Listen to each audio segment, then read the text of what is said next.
Welcome to Pulp Mortem, the search for a lost literary classic from the Pulp era. Jake here. Dimwitty, Spindizzy, and Bindlestiffs. Oh geez, I'm just kibitzing. I'm sorry, did that intro not make sense? Not to worry, after this review, it still won't. But first, let's talk about my boy Jimmy. James Benjamin Blish was an American science fiction writer born May 23, 1921, and he died in 1974 at the age of 54. Blish studied microbiology at Rutgers and graduated with his Bachelor's of Science in 1942. Around the same time, his first story was published in Super Science Stories, and it was there that he met future fellow Futurian Frederick Pohl.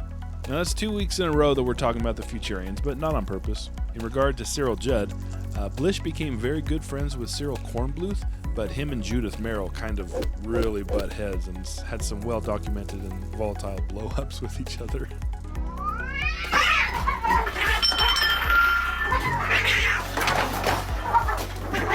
Blish often wrote under the pseudonyms William Atheling Jr., Donald Laverty, John McDougall, and Arthur Lloyd Merlin. Okay, that last one is for sure the most obvious pen name ever.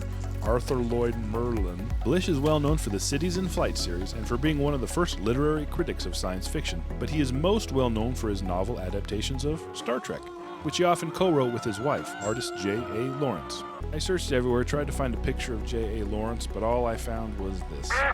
I volunteer as tribute! James Blish's 35-year career was especially prolific. He was awarded a Hugo for A Case of Conscience and was posthumously inducted into the Science Fiction Hall of Fame in 2002.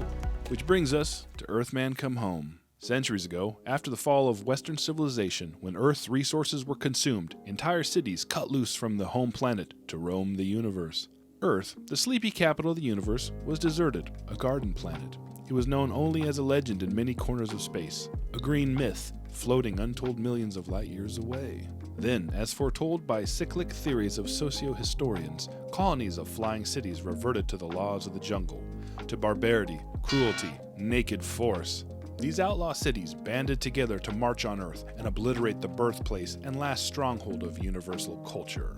But I thought you said it was a garden planet. Garden culture? What? James Blish was recommended to me by Caleb Fee 1, and he recommended Black Easter. I looked everywhere and I didn't have Black Easter, so when I went to buy it, my wallet kind of shriveled into my pocket like somebody stole my ruby slippers. But I did have a copy of Earthman Come Home. I have, in fact, 2 copies of Earthman Come Home, because I'm an idiot. You sure? Are you sure? It's another fix-up novel. It's a part of the Cities in Flight series, and boy, I wish I would have known that before I picked it. Earthman Come Home is 4 short stories that were awkwardly combined and published in 1955 by G.P. Putnams. I have both the Avon 1958 and 68 reprintings. It is 191 pages and originally cost 35 and 60 cents respectively. I read this one, and I was kind of glad I did afterwards because this one has a lot more pages. It looks like something in the printing went wrong, and trying to read this will make you dizzy. Also, the glue along the spine has completely failed. Good heavens. At least this one's still in good shape. Neither cover has a credited author, but I mean, what are we going to say about these? They're boring. You're boring. The first edition hardcover is pretty easy to find for under $50. You can get it for quite a bit cheaper if you're not picky about the condition, and any paperback you can find for under $5. And we're actually going to skip the synopsis today because this isn't one story. This is 4 stories awkwardly smashed together, masquerading as one. The concept is wild. Why take the time to build a spaceship when you can just rip a city out of the ground and scoot around with that? It doesn't make any sense, but science fiction doesn't have to make sense. It's wild, it's fun, it's crazy, and Blish loved it so much he made a whole series out of it. Okies. I haven't heard the term Okies in decades, probably not since I read The Grapes of Wrath in school. Okies, of course, refers to Oklahomans and Southerners migrating to California during the Dust Bowl in the 30s looking for work. Citizens of the flying cities are called Okies, and just like the suntanned farmers from the Midwest, the star-burned Okies fly through the galaxy looking for work. Now, it's not clever, it's not subtle, it can make you roll your eyes, but I liked it for some reason. Immortality has been achieved by the human race at this point, but what if you have cancer? The king of the jungle is a man who has cancer, but the cancer can't kill him, so it's just been left to run rampant throughout his body for 2,000 years. I'm too old for this. The disease has transformed him from a man to a blackened, callous mound of flesh, looks like molten slag. You know, it's a cool idea, and he's the only semi-interesting character in the whole book. And now, the bad. I don't like fix-ups. As I was reading this, I quickly realized, oh no, this is another hodgepodge, just like Trial of Terra. Now, I can imagine that fix-ups can be handled in a way that makes sense story-wise, but I think you have to have the framework for the story set up for that to work. I just haven't seen it yet. Do you guys agree with me on this? Please let me know in the comments. Also, let me know if there is a fix-up novel that is done well.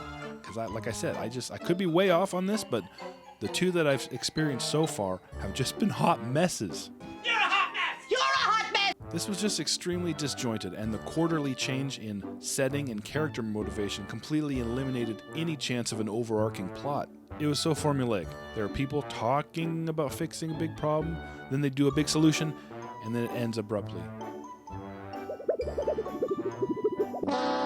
Also, the big events, the big things that happen often don't make sense at all.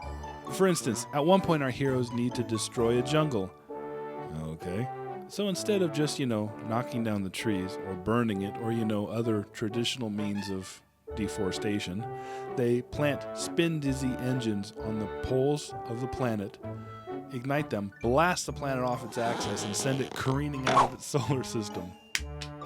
Fixed it! Dear Mr. Blish, if you're going to make a career in criticizing your peers, make sure you fix your misspelled words in editing. The FTL engines in this world are called Spindizzys. Now they attach these Spindizzys to cities, and this is how they're able to take these things through space.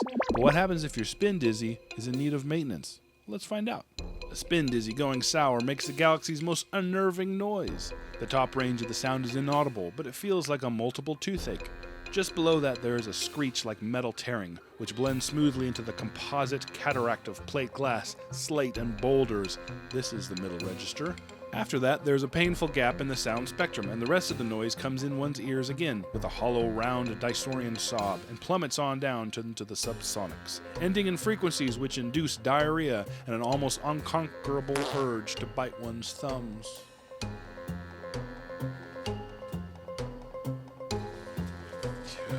I feel like my Spindizzy just went sour.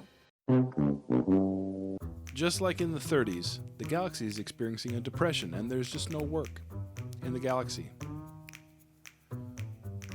There's no work in the entire galaxy. In the entire galaxy! Blish writes several times that a character swung at him, or a character would swing at her. Now I was confused every time this happened by the recipient's lack of reaction to being swung at, and I kind of was able to cobble together that he means not to throw a punch, but to just look at, like you're like swinging your head. Now this made for an overly dramatic and comical image, and he used it all the time. He said it all the time. Stop saying this, Jim. Whew. Now that's out of our system. Time to kibitz around, Okies. Made up words and phrases. I've already mentioned Spindizzys, Bindlestiffs, Dimwitties, and kibitzing, but I haven't mentioned Belson and Bebop and polybathroom fluorine.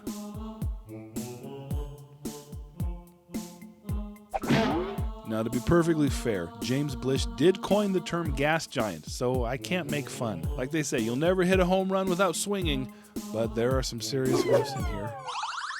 Our unlikable hero, John Almaty, is 1,000 years old, and he has 28 senses. That's incredible, James. What are they? Like, we can name 5, right? I'll give you 6. I'll grant you 6. But what are the other 22 senses? No, we'll wait. Name one more.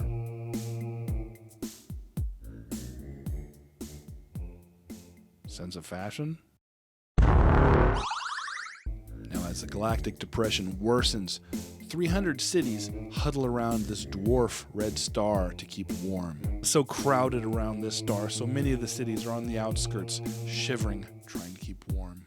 Now, James is clearly mimicking Okies huddled around a communal fire, but we've got some scale issues here because just because it's called a dwarf star doesn't mean it's very small.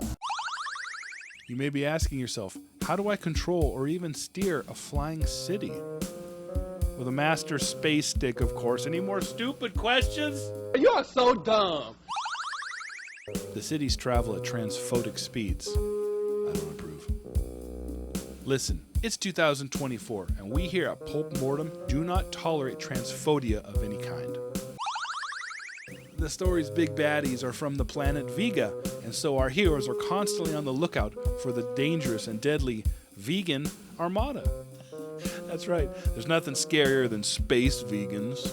A vegan and a vegetarian are jumping off a cliff to see who will hit the bottom first. Who wins? I don't know. Who wins? Society. Emotional, damn it. So what's the verdict? Thrift Shop. I'm not willing to have it returned to Pulp, but only because the story loosely takes place in the middle of a series that I haven't read. But I didn't enjoy reading it at all, and I probably wouldn't have finished it if I wasn't reviewing it. There's no overarching plot, no character development, no sense of direction, motivations aren't clear, and no matter how hard I tried to invest myself into this universe, my eyes just ended up glazing over. This is 191 pages of space Okies wandering aimlessly, and that's exactly how I felt while reading it. Fine, Caleb. I should have bought Black Easter. I am never going to financially recover from this. And that's my review of Earthman Come Home. Have you read this? Do you agree with my take on this, or am I way off here? Please let me know in the comments down below. Also, keep the recommendations coming. I greatly appreciate it. Thanks for watching. I'll see you guys next time for Secret of the Black Planet. Pulp Mortem. Pulp Mortem. I just gotta say it slow.